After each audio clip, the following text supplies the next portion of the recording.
राधे राधे। कैसे हैं आप सभी? आशा करती हूँ अच्छे होंगे, स्वस्थ होंगे। आज हम लोग बात करते हैं कि जो हमारी एनिवर्सरी होती है वो कैसे बनानी चाहिए। देखिए, ऐसा अगर आप ये बोलेंगे कि आप मैं वेस्टर्न जो हमारे कल्चर है मैं उसके अगेंस्ट हूँ, तो एकदम नहीं। लेकिन क्या होता है कि जब हम हिंदू हैं, तो जब हम ही अपनी जो हमारी संस्कृति है उसकी रिस्पेक्ट हम नहीं करेंगे तो कौन करेगा, है ना। तो अ, कुछ नहीं, बहुत भारी भरकम कोई कुछ नहीं करने के लिए कह रही हूँ। बस क्या है कि जब हम हिंदू होके हमारे कल्चर के लिए, हमारे सभ्यता के लिए अगर हम एक पहल नहीं करेंगे, तो हमारी जो पीढ़ी आ रही है जो हम लोगों से भी बहुत ज़्यादा मॉडर्न है, ठीक है, तो वो इन सब चीज़ों को कैसे फॉलो करेगी। तो बस कहने का मतलब यही है कि जब हमारी एनिवर्सरी आ रही है तो आप प्रोग्राम करते हैं कि आपको कोई फंक्शन करना है, पार्टी करना है, करिए, कोई दिक्कत वाली बात नहीं है। लेकिन कुछ कुछ स्टेप्स अगर आप लेकर के चलेंगे तो क्या है, हमारे बच्चे वो देख रहे हैं। अगर हम करेंगे तो हमारे बच्चे भी उस चीज़ को ज़रूर फॉलो करेंगे। और वो इस चीज़ ऐसा करने से क्या होगा कि वो जो हमारी संस्कृति है, जो हमारा सनातन धर्म है, जो हमारी सभ्यता है, उससे वो पिछड़ेंगे नहीं। क्योंकि वो बचपन से हमें ये करते हुए देखते आएंगे, तो नेचुरल है कि वो भी अपनी लाइफ में इन सब स्टेप्स को ज़रूर फॉलो करेंगे। तो करना क्या है, बहुत कुछ, बहुत भारी भरकम बात नहीं बताने जा रही हूँ।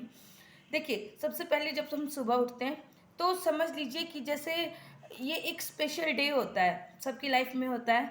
तो अब ये बात नहीं है कि अगर स्पेशल डे है तो सिर्फ औरत ही करेगी, ठीक है। ये बात जेंट्स के लिए भी सेम सेम वे में लागू होती है कि अगर औरत कुछ करने के लिए आगे बढ़ रही है तो उसके हस्बैंड को भी उसका फुल सपोर्ट करना चाहिए, क्योंकि ये बॉन्ड है, ठीक है।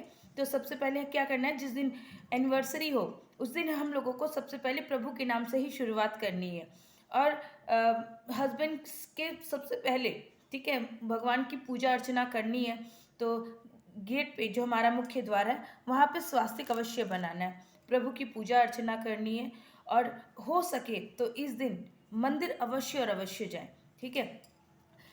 ऐसा करने से क्या होगा, और ऐसा नहीं कि जैसे हम लोग रेगुलर वे में कभी भी मंदिर गए तो हम लोग खाली हाथ चले जाते हैं, या फिर सिर्फ मतलब जो पूजा अर्चना की सामग्री है वो लेके चले जाते हैं। तो इस दिन जब हमारे लिए विशेष है तो हम प्रभु से भी विशेष कामना करते हैं। और जब हमें प्रभु से विशेष आशीर्वाद चाहिए तो हमें भी उनको ये दिखाना है, हमें भी उन्हें ये बताना है कि प्रभु आज हमारी एनिवर्सरी है, आप अपना आशीर्वाद बना के रखना, हमारा हमारा जोड़ा सलामत रहे, प्रभु से ये कामना करनी है।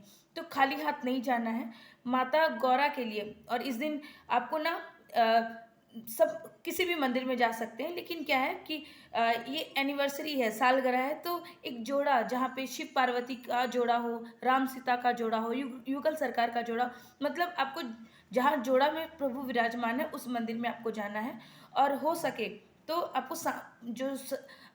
सजने की सामग्री होती है। अब ये नहीं कि आप पूजा की दुकान पे गए और वो क्या बोलते हैं, मेकअप का भगवान को एक सामग्री भेंट चढ़ानी है तो एक पैकेट ले लिया, उसमें तो देखिएगा अधिकांश जो सामान रहते हैं उसका तो कोई यूज़ ही नहीं होता। तो जब आप भगवान को यूज़फुल चीज़ नहीं देंगे तो आप कैसे ये विश रख सकते हैं कि प्रभु आपको अच्छा चीज़ देंगे, है ना। तो हो सके तो अपने अपना कैपेसिटी से अच्छा दीजिए ताकि प्रभु भी आपके लिए और अच्छा करें।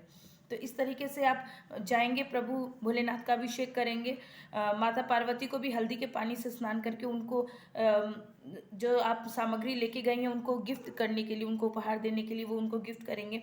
हो सके तो प्रभु भोलेनाथ जी का और माता पार्वती का गठबंधन करवाएंगे, माता पार्वती की मांग अवश्य भरेंगे। और मतलब आप पूजा अर्चना करके आप वापस आएंगे। और हाँ, इस दिन आपको जो पति के पैर अवश्य छूने हैं और उनसे अपनी मांग ज़रूर भरवानी है, क्योंकि सालगिरह है तो उस तरीके से ही आप आगे बढ़ेंगे। और आगे आप चढ़ें तो अब ये नहीं कह रहे कि सारा दिन आपको पूजा पाठ में ही लगे रहना है, लेकिन क्या है कि देखिए बहुत बहुत कुछ नहीं कर सके तो जितनी आपकी कैपेसिटी है आप जितना कर सके उतना ज़रूर करें। अगर आप सक्षम हैं तो आपको इस दिन तुला दान भी अवश्य करना चाहिए। जो आपका वजन है और जो आपके पति का वजन है, इस दोनों को मिला करके जो आपका वजन टोटल हो रहा है, उतना आपको अनाज मंदिर में अथवा अनाथ आश्रम में अथवा कोई भी ज़रूरतमंद व्यक्ति के यहाँ राशन ज़रूर देना चाहिए। इससे क्या होता है कि आपका जो भी पूरे साल भर का जो आप दोनों का ऑरा रहता है, आप दोनों की रिलेशन के बीच में के जो भी मतभेद रहते हैं, वो सब आपके दूर होते हैं। ठीक है, तो इस तरीके से भी आप आगे बढ़ सकते हैं। इसके अलावा हाँ, गिफ्ट ज़रूर करना है। हस्बैंड को वाइफ को देना चाहिए और वाइफ को हस्बैंड को देना चाहिए। हो सके तो चांदी का सामान अगर संभव हो तो ये देना बहुत अच्छा रहेगा।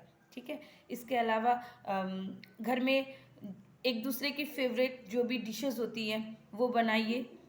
अगर आप वेस्टर्न कल्चर को अपनाते हैं, आप केक कटिंग करते हैं तो केक कटिंग भी करिए, लेकिन हाँ, कैंडल को जो फूंक मार के बुझाया जाता है ये मत करिएगा। इसके अलावा अगर आप कैंडल जला भी रहे हैं या फिर इसके स्थान पे आप एक दिया प्रज्वलित कर सकते हैं और वो प्रभु के समक्ष दे सकते हैं और तत्पश्चात आप केक कटिंग कर सकते हैं। इस तरीके से आप एक स्वच्छ भाव से एक हिंदू धर्म को अपना करके एक अपने शास्त्रों के अनुसार आप अपना एनिवर्सरी बना सकते हैं, जिससे प्रभु की असीम अनुकंपा आप पे हमेशा बनी रहे।